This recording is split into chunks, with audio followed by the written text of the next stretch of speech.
ছিলাম শ্বশুরবাড়ি।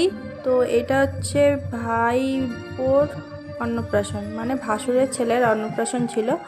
তো শাশুড়ি মা মানত করেছিল যে ছেলে হলে ষষ্ঠী গান করবে, তো সেই কারণে ষষ্ঠী গান হচ্ছে। তা এই জিনিসটা আমি প্রথম দেখলাম, এরকম ষষ্ঠী গান হয়। তো সেটা প্রথম এক্সপিরিয়েন্স করলাম। তো এখানে সবাই বসে আছে ষষ্ঠী গান শোনার জন্য, অনেক আসনও পাতা হয়েছিল, কিন্তু আরও একটা জায়গায় অনুষ্ঠান হচ্ছিল বলে খুব একটা লোক আসেনি।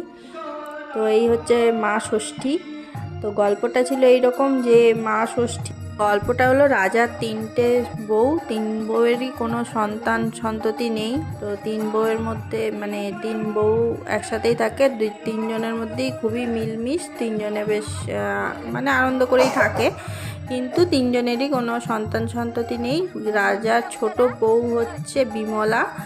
বিমলা